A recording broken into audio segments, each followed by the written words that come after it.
Madame, mademoiselle, messieurs, bonjour. C'est un grand honneur pour nous de recevoir aujourd'hui le Père Sérac. C'est vrai que son témoignage est une leçon de vie. Le Père Sérac est un missionnaire français jésuite qui œuvre depuis plus de 60 ans en Inde en faveur des enfants et des exclus de la société indienne. Sa devise tient en 5 mots. Tout ce qui n'est pas donné est perdu. C'est du reste un proverbe hindou. En ces temps où les actes violents sont légion, où chacun ne vit trop que par lui-même, il est réconfortant de voir le comportement de certains dont la vocation exclusive est de s'occuper des autres, de ceux qui souffrent, de ceux qui sont opprimés. La valeur personnelle d'un être se reconnaît à ses actes, a-t-on pour coutume de dire. C'est vrai que vous, le Père Sérac, vous êtes vraiment un exemple. Certains parlent même de prophète en notre temps. Tout de suite, votre portrait. Il est signé Emmanuel Pellat. Regardez. L'Inde, ses enfants et ses 250 millions de personnes vivant sous le seuil de pauvreté.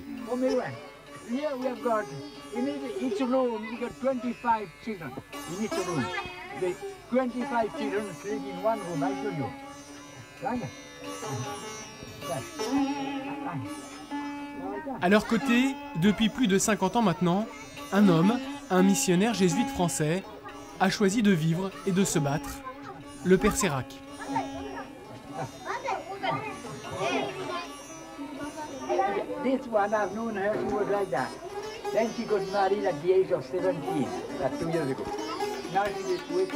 En Inde aujourd'hui, le Père Sérac est une légende. Une lueur d'espoir dans la misère noire de l'Inde. Paris, en plein cœur de la capitale, en ce début d'automne. Derrière la vitrine d'une librairie, le Père Sérac, en France, pour un passage éclair. L'objet de cette visite, un livre, la première biographie jamais parue sur le Père Sérac, écrite par Jérôme Cordelier, grand reporter au Point. Quelques 300 pages sur ce missionnaire hors norme. C'est à la suite d'un article commandé par sa rédaction que les deux hommes se rencontrent pour la première fois. Ému par l'homme, Jérôme Cordelier décide alors d'aller plus loin. Le Père Sérac, vous avez l'impression, quand vous discutez avec lui, qu'il n'y a que vous qui comptiez sur le moment présent. Et c'est vrai pour tout le monde, tous les gens qu'il rencontre, et quels qu'ils soient en haut ou en bas de la société, au milieu, à droite, à gauche, et qu'ils soient catholiques ou pas catholiques. Et c'est ça, c'est un homme pour les autres qui se fond dans la masse. Et c'est ça qui le rend, il est profondément humain et c'est très émouvant surtout. Le Père Sérac, un homme très émouvant. À voir en effet l'attention que lui porte chacun des visiteurs, on se dit que cet homme-là cache quelque chose de grand. La vie du Père Sérac, c'est un peu une épopée. Second d'une famille de 6 enfants, Pierre Sérac grandit dans une famille unie et croyante. Une famille bourgeoise de Corrèze, où l'on est notaire de père en fils. Mais lui se décide pour une autre vie, il sera missionnaire, et à 23 ans, le voilà qui débarque en Inde. Après 15 ans d'études, il devient aumônier des étudiants et sillonne alors l'Inde en moto. Il en découvre la beauté, mais aussi la profonde misère. Suivent ensuite 15 autres années à se battre pour le développement de l'Inde, aidant à la construction de centaines de puits et de multiples infrastructures. Autant d'efforts et de générosité qui lui vaudront la reconnaissance de tous.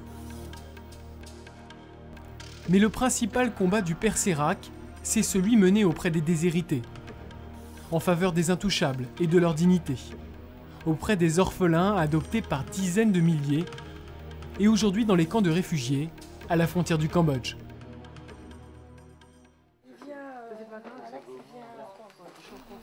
À 90 ans passés, quand on connaît un peu la vie de cet homme, et quand on voit la tendresse et la bonté qu'il a pour chacun, on ne peut s'empêcher de penser à une autre grande figure de la mission en Inde, Mère Teresa. La Mère Teresa, le témoignage qu'il faut donner, c'est le témoignage de l'amour. Et lorsqu'elle est morte, elle a fait l'unanimité. Elle a fait l'unité de l'Inde d'une façon incroyable. L'unité de tous les partis politiques, de l'extrême droite jusqu'au marxisme le plus à fond, le plus fort,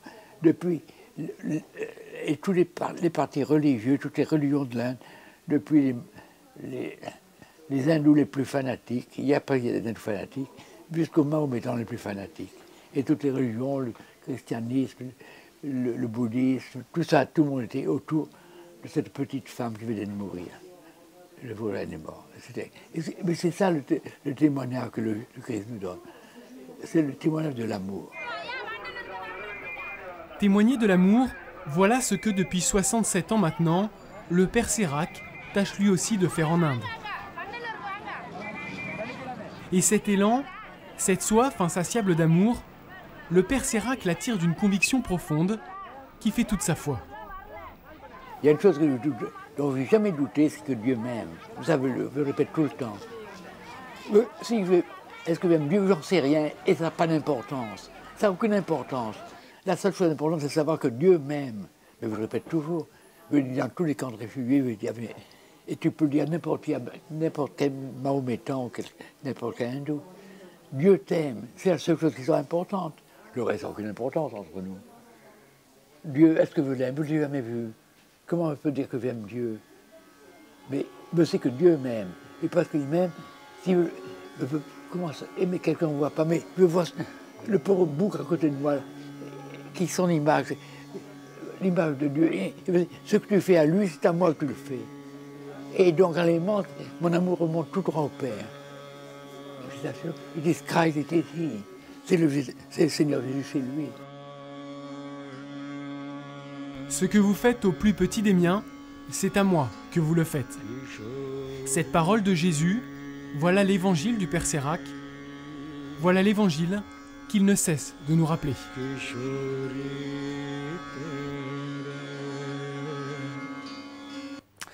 Mon père, merci d'abord infiniment d'être aujourd'hui parmi nous, de nous faire l'honneur de participer à cette émission KTO Magazine. C'est un grand moment pour nous. On va retracer pendant près d'une heure votre itinéraire. On l'a vu absolument exceptionnel, mouvementé aussi parfois.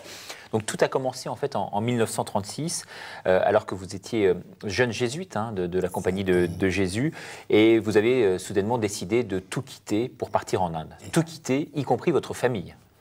Oui, et en particulier papa, que j'ai revu quelques jours avant de partir. Je partais en 1937 en fait, et j'ai dit à papa, je te reverrai jamais. Parce que dans ces époques-là, il n'y avait pas d'avion, et on partait pour toujours. Et donc dans l'église de Messac en Corrèze, j'ai dit au revoir à papa, et en fait je ne l'ai jamais revu. Oui, parce qu'il est mort d'un cancer quelques années plus tard. Après la guerre, oui. Je suis rentré pour la première fois après la guerre. Je n'ai pas pu rentrer en France pour la guerre parce que le canal de Suez était fermé. Et donc, on nous a demandé de rester en Inde. Et entre temps, papa est mort. Et donc, la première séparation, c'était en 1937, en fait. Je suis parti et avec l'idée de ne jamais revenir. Alors justement, quand on a 23 ans, mon père, qu'on prend le bateau, qu'on part comme ça à l'autre bout du monde. C'est impressionnant, oui. C'est une grande aventure. Parce que j'ai toujours pensé que ma vie, qui se termine un petit peu, mais là je suis au bout du chemin, que ma vie a été une très grande aventure et un très grand combat. Je dis toujours ça. Et je crois que toute vie, c'est une aventure et un combat. Et je dis ça aux jeunes que je rencontre en France ou ailleurs. Ah, c'est vrai qu'on parle de leçons de vie en vous écoutant. Vous avez 23 ans, lorsque vous montez dans le bateau, vous vous heurtez à des conditions très difficiles puisque vous faites front à une tempête épouvantable. Un des hommes sur le bateau passera par-dessus bord, c'est ce que vous racontez dans votre livre. Et tout de suite, donc, la marque d'un grand désespoir. C'est ça, et d'une grande aventure, c'est ça. Et d'une grande souffrance. Et d'une grande tragédie aussi humaine que je vis toujours. Comme je vis à la fois dans la beauté incroyable des choses, mais toujours un peu à la limite de la tragédie. Là, je suis parti de Madras il y a 8-10 jours. J'ai vécu 4 jours extraordinaires avant mon départ, à la recherche d'une petite fille qui s'appelle Suzanne.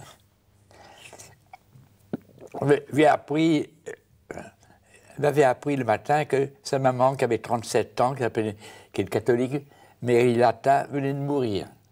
Et son papa était mort 6 ans avant. Et on me dit, Mary Lata vient de mourir, il a eu 3 enfants, et la petite, la deuxième, qui a 10 ans, a un cancer de la gorge. cancer de la gorge. Alors je me suis précipité dans ce bidonville épouvantable. C'est une des slums de Madras les plus durs que je connaisse. Et la petite fille n'était pas là. Elle m'a dit, on l'a envoyée dans un hôpital. Et elle avait fait, en 4 jours, on avait fait tous les hôpitaux de Madras avec un ami. Et jamais, on n'avait pas vu la petite fille. La petite Suzanne n'était pas là. On regardait dans tous les coins de l'hôpital, les coins des cancers.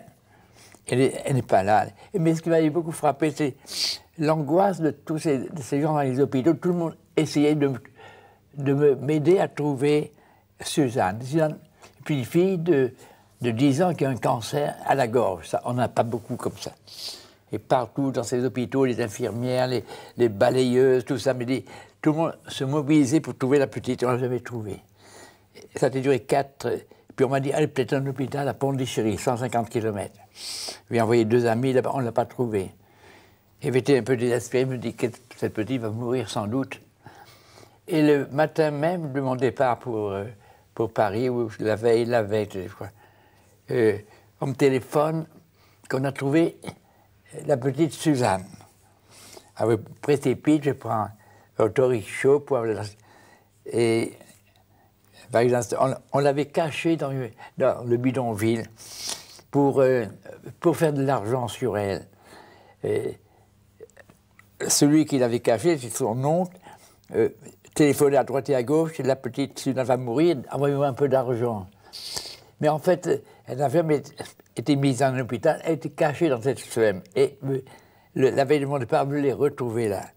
Et en fait, ce n'était pas un cancer de la gorge, c'était... Les amygdales s'étaient gonflées, étaient envenimées, et la petite ne pouvait pas manger, seulement boire quelques gouttes d'eau. Et ma grande joie, la veille de mon départ, de la retrouver et de faire des arrangements dans un hôpital de Madras pour qu'elle soit opérée. Elle a dû être opérée hier ou avant-hier. Et l'angoisse que j'ai eue pendant 4 jours de chercher une petite fille dans cette ville immense de Madras qui fait 11 millions aujourd'hui. C'était vraiment, j'étais à la recherche de la pierre précieuse ou de la brebis égarée. J'ai vécu des journées incroyables de douleur et de joie. Douleur de ne pas la retrouver et joie le dernier jour de l'embrasser. Petite fille adorable. Mais ça, c'est notre vie en Inde. On vit entre la beauté et l'angoisse et c'est un dialogue qui ne s'arrête jamais. Donc c'est sous l'angle de l'amour qu'il faut aborder vraiment toute votre action. C'est ça. Toute votre action est conditionnée en fait par ça. Oui. Mais justement, lorsque on fait face à de tels drames, est-ce qu'il n'y a pas des moments où votre foi est mise à mal? Mais pour moi, jamais, non. Comme vous dites, nous vivons d'amour. Nous sommes faits pour aimer. Et c'est tout ce que je répète à tous les gens que je rencontre, soit dans des camps de réfugiés, soit... Et pour moi, vous dites se donner aux autres jusqu'à leur offrir votre vie. Absolument, oui. Mais il y a un côté un peu martyr derrière tout ça, non? Oui. C'est pas un martyr, il y a tellement de joie. Il y a tellement de joie à aimer, vous savez. Je crois que la grande tristesse de nos vies, c'est de ne pas aimer. Et donc, lorsqu'on aime, moi, je vis dans une joie intense. Et j'ai jamais douté de l'amour de Dieu. Tout est amour et tout est grâce. Je le sais, je le sens. J'ai jamais... Et même dans les moments les plus durs, j'ai eu des moments assez durs. Même le jour de mon ordination dans les Himalayas, en face de l'Everest, en fait. On voyait de loin l'Everest. Ce jour-là, j'ai eu... c'est pas de la déprime, mais j'étais dans le noir le jour de mon ordination. Il y a des choses extraordinaires qui nous arrivent. Là, on devrait être les plus heureux du monde. Et donc, c'est ça qui fait des moments très durs, quelquefois. Oui, parce que c'est vrai désespoir, mais... vous racontez vraiment dans votre livre cette période de lassitude qui s'est établie à l'âge de 25 ans, quelques années après votre arrivée. C'est vrai que l'excitation s'était un peu évanouie à l'époque. Voilà. Et plus qu'une lassitude, c'est une vraie déprime. Vous êtes tombé en dépression. Ouais. Oui. Dans 2-3 ans, d'abord, il y avait la difficulté des langues. On tombe, c'est une kénose d'un côté. Et on se sépare d'une civilisation, il faut renaître dans un pays.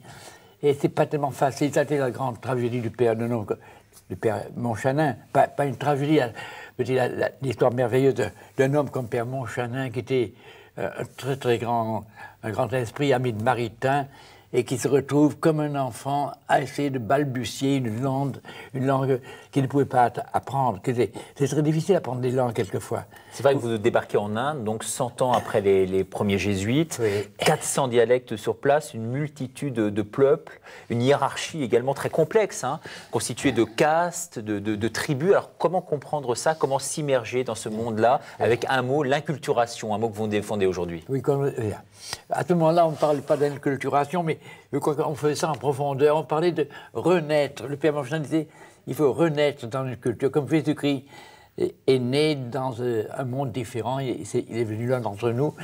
Je crois que le grand sens de l'inculturation, c'est de renaître dans un pays, ton pays et mon pays.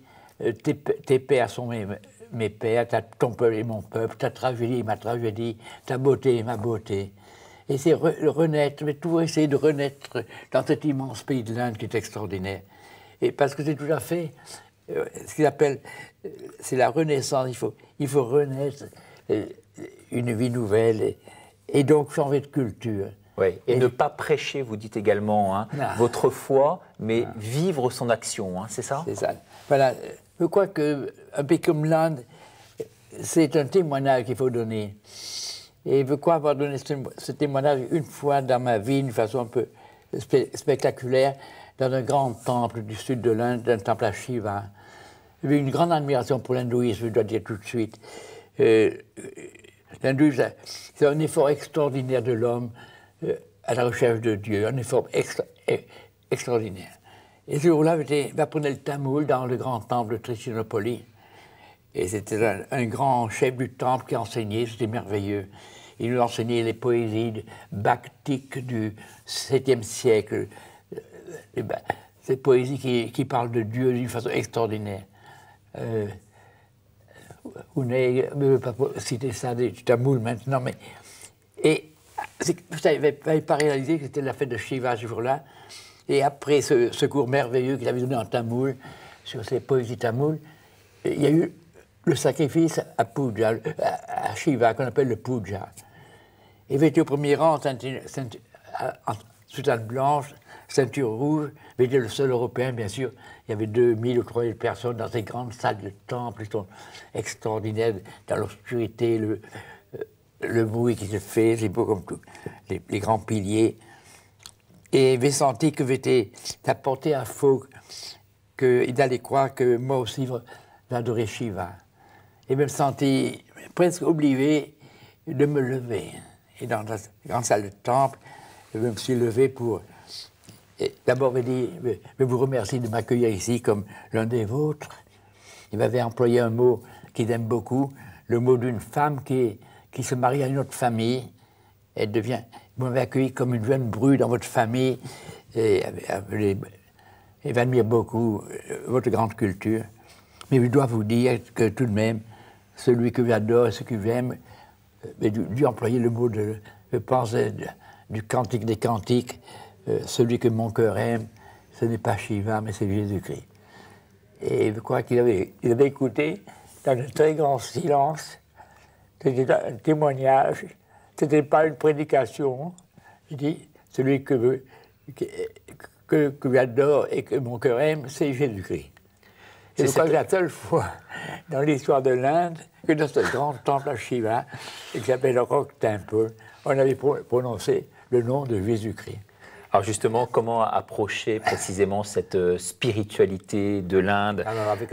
C'est vrai qu'on ne peut pas faire d'évangélisation avec des porte-voix qui pourraient effrayer les populations locales. C'est des marques comme celle-ci qui sont significatives. Il faut témoigner par amour, je crois. Il faut d'abord beaucoup les aimer et deuxièmement beaucoup les respecter. J'ai beaucoup respecté l'hindouisme, je l'ai appris. J'ai appris le sanskrit pour lire leurs textes, les Upanishads et les Védas. Et j'ai beaucoup appris d'eux, en fait. C'est un peu par l'hindouisme que j'ai découvert l'immense beauté du christianisme, que je n'ai jamais découvert. soit en positif, soit en négatif. L'hindouisme m'a aidé à mieux comprendre l'immensité du christianisme, je le dis toujours aux étudiants même, et l'immensité de Jésus-Christ dans ce monde. Je n'ai jamais autant découvert. Et ça, c'est très Teilhard de Chardin. Jésus qui est l'alpha et l'oméga de ce monde. Et c'est vers lui que nous marchons tous, qu'on le sache ou qu'on ne le sache pas. Que le sache, ils ne sachent pas. Ils vont vers cet être qui dépasse tous les êtres, qu'on appelle en tamoul, Kadavul, l'être au-delà de tout, qui est au-delà même de Shiva et de Vishnu et de Brahma, celui qui est au-dessus de tout. Ils marchent tous vers lui, c'est extraordinaire. Mais ils m'ont appris d'une façon incroyable à découvrir Jésus-Christ et la grandeur du christianisme, tout en les admirant énormément et en les respectant. Ce ne sont pas les études également qui vous ont permis de mieux appréhender les choses, parce que c'est vrai que... Il faut apprendre les langues, c'est sûr. Oui, vous avez fait 15 ans d'études, hein, donc ce qui est colossal. Et je ne regrette jamais. Oui. Parce que... Et même ce qui est assez étonnant, c'est que vous êtes passé d'un niveau intellectuel très très élevé à un rôle de bâtisseur, en fait. Donc vous avez mis complètement, quasiment de côté toutes vos études pour mettre les mains dans le cambouis et bâtir. Bon, ça fera l'objet de la deuxième partie de cette émission. Et je crois que c'est très important, ce que l'on dit, de changer de vitesse, to change gear. Les Américains disent ça. C'est important de passer de 15 ans d'études, changer complètement de vitesse et descendre au niveau le plus bas. Et nous avons bâti des milliers de maisons, en fait, des milliers. Et j'étais heureux de voir tout à fait au début de l'émission, là, ces endroits où vous avez bâti des maisons avec le peuple. Vous savez, il n'y a rien de plus beau que ces... On appelle ça, nous, des slums. En français, on dit des bidonvilles, mais bidonville, ce n'est pas un très beau nom. C'est comme des monastères. C'est ce que disait le père Laborde. On rentre dans une slum, un bidonville, comme on rentre dans un monastère. Dieu est présent là. Et puis tout, c'était une impression incroyable. Lorsque je cherchais Suzanne, je suis remonté de 3 fois. C'était épouvantable. La petite maison de Suzanne, il y avait 3 mètres sur 3 mètres. Il y avait un lit où sa maman, Marie Lata, et les 3 enfants vivaient couchés ensemble.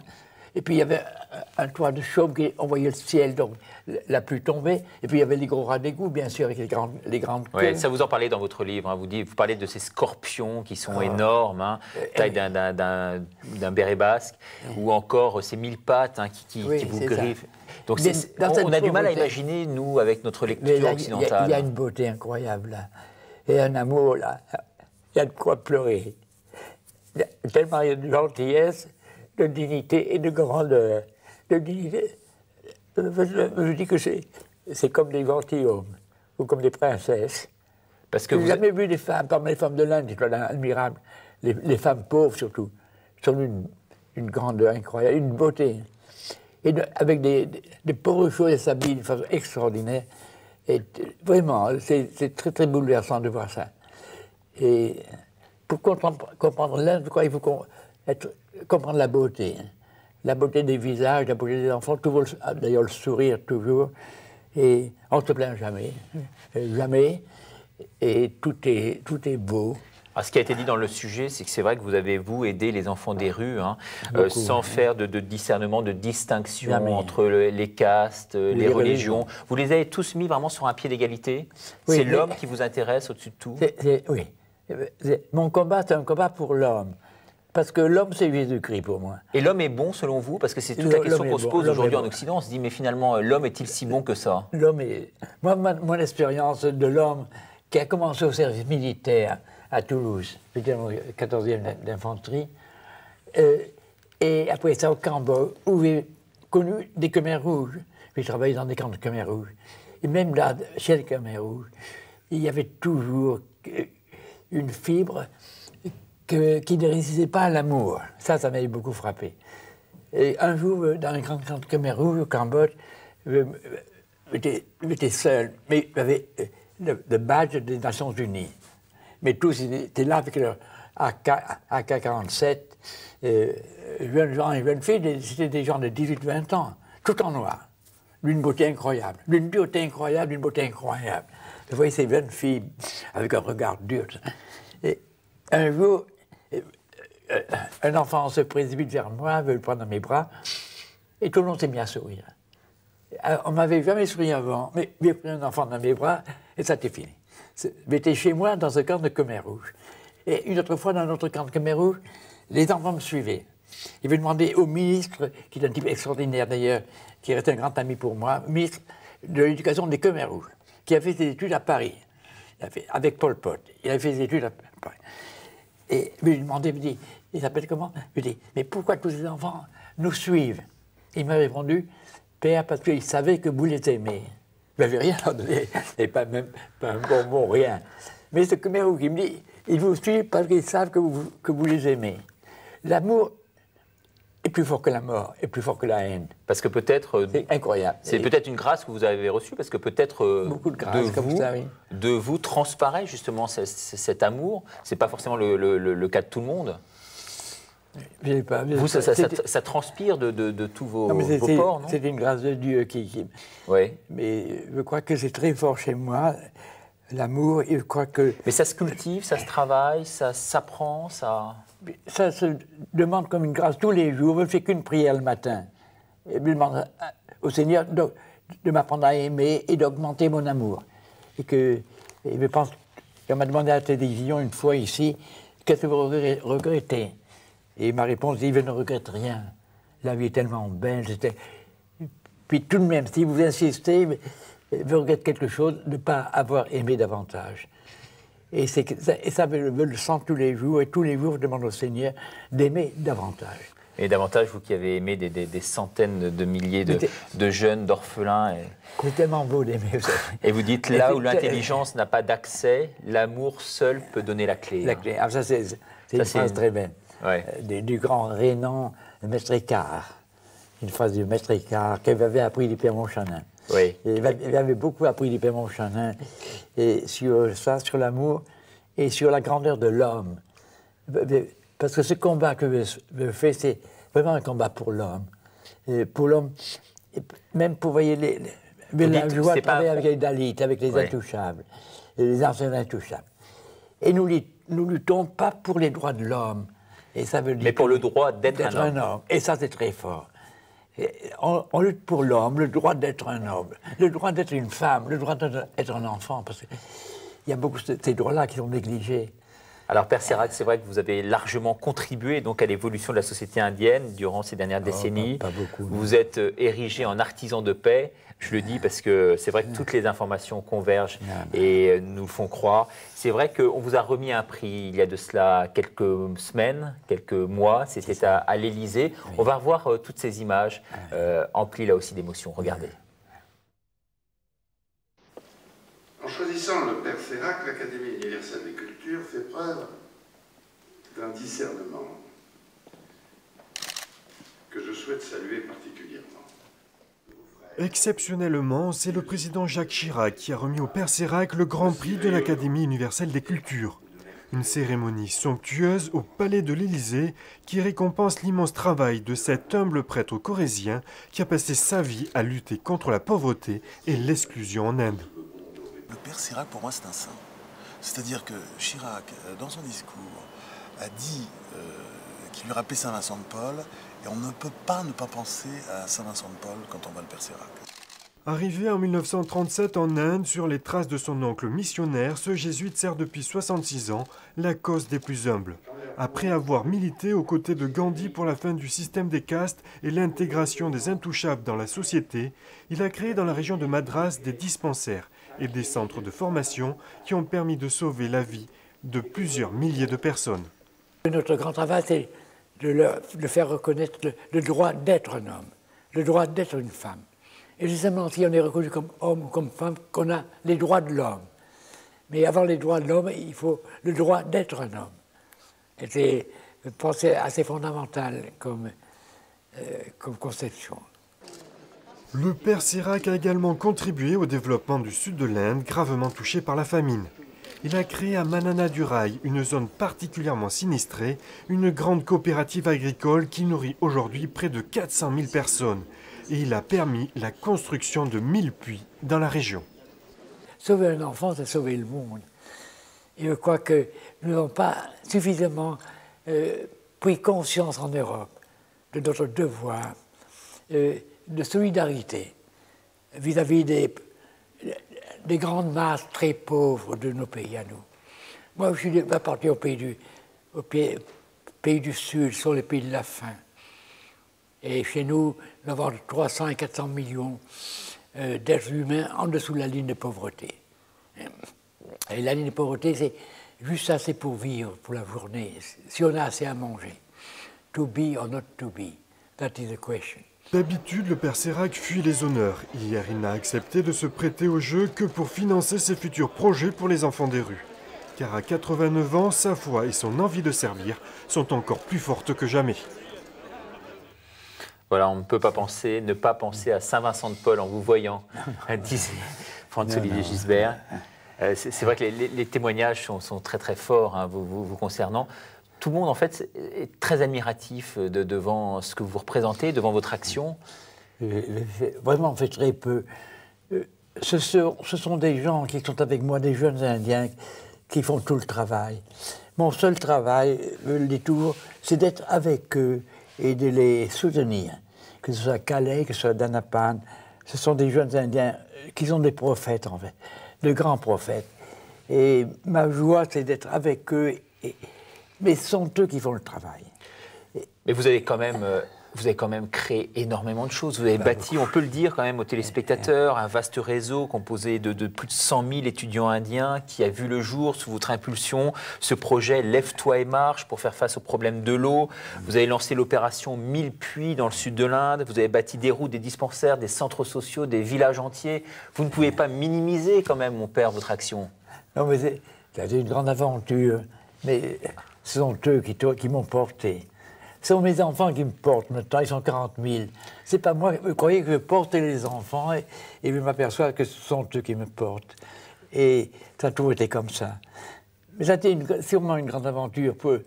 Et je me suis ému de revoir ces choses-là que quelquefois on oublie.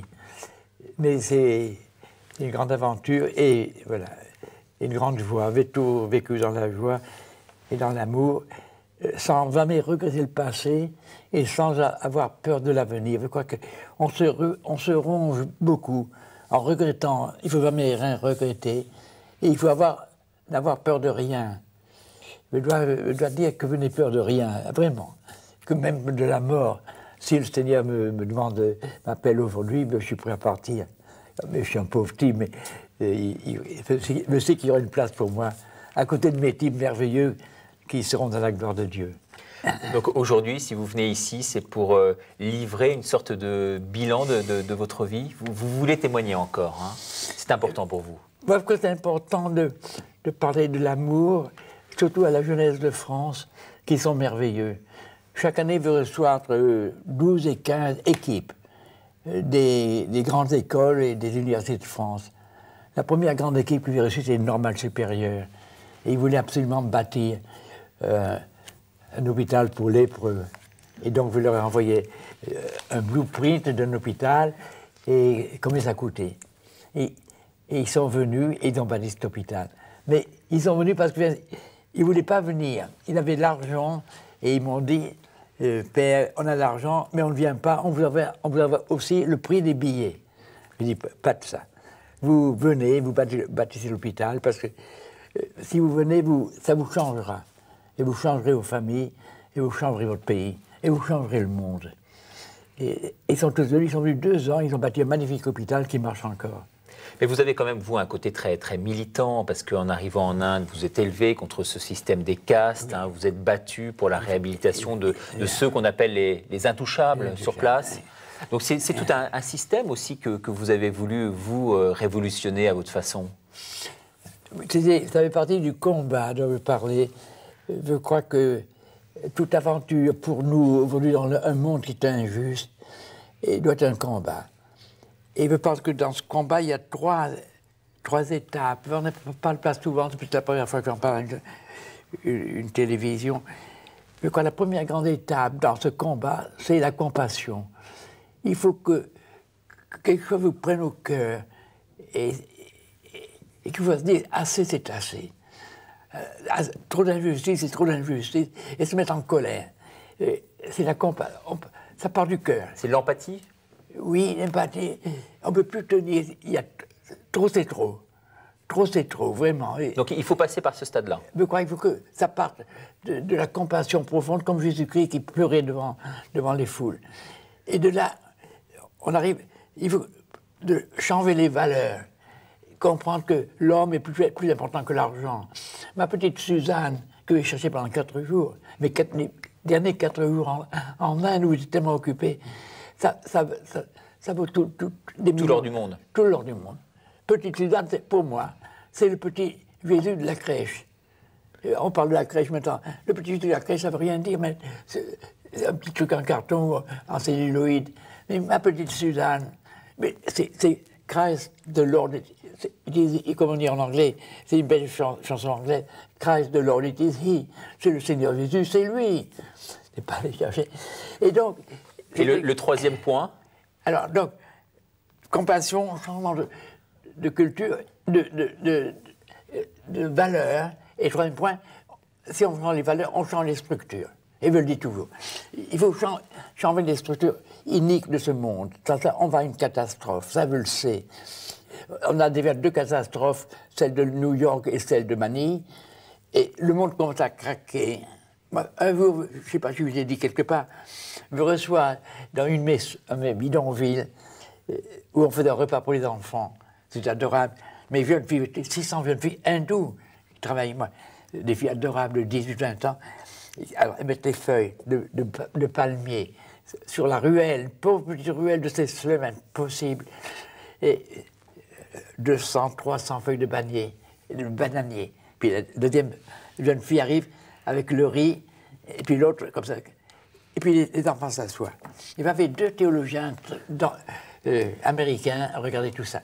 Et le riz arrive de toutes les huttes, ça vient de partout. Et il me dit, tu sais Pierre, ça, c'est l'église du 3e millénaire. Il s'appelle Peter Henriot. Et Peter, c'est pas l'église, ce sont tous des petits hindous et plus musulmans. C'est pas l'église. Il m'a dit, Pierre, c'est l'église du 3e millénaire parce que c'est l'église du partage. Et il a ajouté, si on ne partage pas, il n'y aura pas de 3e millénaire. Ça va craquer. Et j'ai toujours l'impression, en écoutant ce qui se passe, que si on ne partage pas, ça va craquer. Et on n'arrivera pas à la fin du 3e millénaire. Et quoi, c'est important de faire réaliser que si on a compassion, on change ses valeurs, et si on change ses valeurs, on change les structures. Il faut que ces structures disparaissent. Trop de structures injustes. La moitié, 20% de l'humanité possède l'humanité. Et ce qui est très tragique pour moi, ce sont les nations chrétiennes qui possèdent l'humanité, que ce soit protestants en Amérique ou bien catholiques. Nous sommes les riches du monde. Et je me sens toujours en Inde. L'Église catholique et l'Église protestante, même si on est pauvre, nous sommes quand même les riches de l'Inde. Et parce que nous sommes aidés, nous catholiques, par le Vatican, et ainsi de suite. Les églises américaines sont aidées par l'Amérique. Et nous avons toujours... Je sais très bien que moi, je ne mourrai jamais de faim. Je voudrais, mais je ne peux pas mourir de faim. Parce que mes supérieurs interviendront au dernier moment, ou me mettront dans un hôpital, ainsi de suite. Mais qu'est-ce que vous dénoncez à travers ça? Comment? Qu'est-ce que vous dénoncez à travers ça? Le fait... la justice du monde. Et c'est là que je me mets en colère. Ouais. On ne peut pas vivre dans ce monde. Moi, j'ai des gosses qui me meurent dans les bras. Je ne peux pas accepter ça tout de même. Je fais vivre mes enfants, je fais vivre 4 enfants pour 1 euro par jour. Jusqu'au mois dernier, on en faisait vivre 5. Mais comme la vie augmente, 1 euro fait 50 roupies. Eh bien, je fais vivre mes enfants pour 10 roupies par jour. Ça veut dire une petite galette de riz, et du riz à midi, et de la sauce. Il y a beaucoup d'eau et quelques légumes qui flottent. Mais jamais de lait. Et bien, des enfants de 3-4 ans, ils n'ont jamais de lait, on n'a pas le sou. Et ils ont 2 bananes par semaine et un œuf le dimanche. Mais jamais de viande, mais c'est jamais de... Alors, je me dis quand même, incroyable, parce qu'on voit les injustices qui se passent dans ce monde. Mais on se met en colère. Alors justement, bien sûr, on vous sent très ému. Pourtant, vous avez passé près de 60 ans sur place. Oui. Et cette vision-là vous rend toujours au quotidien aussi en colère, aussi ému. Qu'est-ce que les téléspectateurs qui vous voient en ce moment même peuvent faire pour vous soutenir? Vous donnez quoi? De l'argent? Oui, ça viendra plus tard, oui, ils viendront. Mais il y a beaucoup qui donnent. Mais d'abord, la compassion. Compassion, c'est notre famille. Monsieur Elie Wiesel, qui m'avait donné ce prix, cet homme extraordinaire qui a le prix de la paix, le prix Nobel de la paix. Dans son discours, c'était au Trocadéro, c'était aux Nations Unies, comment ça s'appelle, je ne sais plus quoi. À l'UNESCO. L'UNESCO. Il a dit cette magnifique phrase en fin finale, il dit, après avoir expliqué l'histoire bouleversante, symbolique de Caïn et de Abel, Caïn qui tue son frère Abel. Ça, c'est très, très, très formidable dans notre histoire de l'homme. On vient, en fait, de l'homme qui est un assassin, si on prend les... Et il avait dit, cette phrase qui m'avait beaucoup frappé, aujourd'hui, tuer un homme, c'est toujours tuer un frère. Et moi, j'avoue, laisser mourir un homme, c'est laisser mourir un frère. Laisser mourir un homme, que ce soit en Inde, ou que ce soit je ne sais pas où, à Khartoum, c'est laisser mourir un frère. Et ça m'avait beaucoup frappé cette phrase. Tuer un homme, c'est tuer un frère. Laisser mourir un homme, ça c'est moi que j'ajoute, c'est laisser mourir un frère. Mais je reviens à ma question, mon père. Alors, comment faire aujourd'hui? Compassion. Oui, compassion, mais quand on vit ici en Occident et qu'on est sensible au combat que vous menez, qu'est-ce qu'on peut faire? Après, changez vos valeurs. Ce n'est pas de l'argent qui compte. Et pour la plupart des gens en France et ailleurs, l'argent, le mammon, ça devient tellement important. Commencez à changer vos valeurs et à comprendre que sauver un enfant, c'est sauver un homme. Nous avons mis ça à Kaboul. J'étais à Kaboul l'année dernière, il y a 6 mois, avec une équipe merveilleuse. Ça s'appelle la chaîne de l'espoir, avec Alain Delors, toute cette équipe, et Bernard Kouchner, toute cette équipe, et Madame Chirac, qui nous avait permis de faire cette aventure extraordinaire. Et dans le trou on a creusé un trou profond pour mettre une pierre d'ouverture de cet hôpital qui se bâtit maintenant. Et on avait mis la phrase de Dostoïevski, « Sauver un enfant, c'est sauver le monde ». Et ça, c'est une grande chose. Et vous voulez que les gens savent, et ils peuvent tous sauver des enfants. Et puis après ça, on arrive aux structures. Je crois que peu à peu, que nos gouvernements changent les structures des marchés, de la dette internationale. On peut changer ça. Alors justement, nous, on n'a pas le pouvoir matériel de pouvoir changer les choses. C'est vrai qu'il y a des hommes politiques qui peuvent le faire. Alors vous, les hommes politiques en Inde, vous les avez bien connus, que ce soit Gandhi, qui pour vous était un visionnaire. J'ai connu des gens extraordinaires. Oui. Gandhi et Nehru. Gandhi et Nehru, c'est ça. Alors Gandhi, justement, qu'est-ce que vous en dites de lui? Lui qui a été tué par un extrémiste hindou, qui a mené tout un combat pour la paix. Ah mais c'est pas du tout un extrémiste. Il a été tué par un extrémiste hindou. Ah, il a été tué par un extrémiste. Ah oui, il a fait Godse. Ouais. Mais Gandhi, c'est un type extraordinaire. Il donnait un message.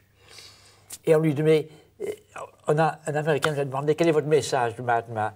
Et il avait simplement répondu, ma vie, c'est mon message. C'est des phrases à la Gandhi. Gandhi avait des phrases extraordinaires qui valent mieux être que d'avoir. Il vaut mieux être que d'avoir, et il vaut mieux aimer que de faire. Et puis vous aviez également beaucoup d'admiration pour celui qui lui a succédé, donc Nehru. Nehru, beaucoup d'admiration. Qui a conduit donc bien sûr l'Inde à toute cette phase d'indépendance. Et grande admiration pour... Là, c'était un gentilhomme. Avec beaucoup de charisme. Comment? Beaucoup de charisme. Beaucoup de charisme et beaucoup de gentillesse. Je raconte toujours l'histoire, mais dans mon bouquin, comment j'étais avec une jeune fille, et comment la jeune fille demande à Nehru, pourriez-vous me donner la rose que vous avez à votre boutonnière? Et devant moi, il prend sa rose et il dit, avec très grand plaisir. Mais il était quand même... Premier ministre de l'Inde, ça fait près d'1 milliard, quoi. Maintenant, ça fait plus d'1 milliard, mais enfin, c'est impressionnant. Alors, il y a également les grandes figures du monde chrétien dont on pourrait parler, à commencer par Mère Teresa. Là, c'est des grands privilèges que j'ai eu. J'ai eu le privilège de la connaître, de travailler avec elle pendant la guerre du Bangladesh, 70-71. C'était une grande dame qui parlait très très peu, mais qui avait un sens extraordinaire des réalités. Et je me rappelle, dans une grande réunion à Calcutta, je ne peux pas parler, mais lorsqu'il y a eu une inondation et que dans le camp, toutes les saletés remontaient des latrines. Les latrines sont des d'étrangers que l'on fait, il y a eu le choléra. Alors tous les grands chefs de l'UNESCO se sont réunis, qu'est-ce qu'on va faire? Et à la fin, le président de cette réunion, qui était le général Chowdhury, qui était commandé à la place de Calcutta, a dit « Mère Teresa, vous n'avez encore rien dit, c'est vous qui savez le mieux. » Et elle avait dit, c'était levé, en 3 mots, elle avait dit tout ce qu'il fallait dire. Et tout le monde dit « Mère, c'est vous qui avez raison, on se rallie à ce que vous dites. » Et les femmes extraordinaires qui avaient le sens des choses et beaucoup d'humilité. Et sa béatification, j'imagine, vous a fait plaisir. C'est un signe pour vous très, très important, le fait qu'elle ait été conduite vers cette voie de la sainteté. Elle était formidable. Ça a été une grande joie pour nous d'avoir ta béatification. Et ça a été une grande joie pour l'Inde. Vous savez, chaque année en Inde, 7 ans après sa mort, on rappelle dans les journaux de l'Inde, c'est l'anniversaire de Mother Teresa. Donc elle a marqué l'Inde de ses esprits. Extraordinaire. Où en est le christianisme précisément en Inde aujourd'hui? Eh bien, le christianisme, on est très très peu nombreux, il faut le dire. Et ça, pour moi, c'est un scandale.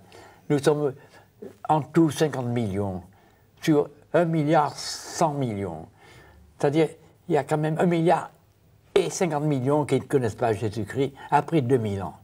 Après le passage de Saint Thomas l'apôtre et le passage de Saint François Xavier. Et pour moi, c'est toujours un scandale. Et veut dire toujours, admire l'Église de l'Inde, mais veut dire à l'Église de l'Inde comme à l'Église de France, je crois que nous n'aimons pas assez. On n'aime pas assez. Et il y avait beaucoup de gens comme Mother Teresa.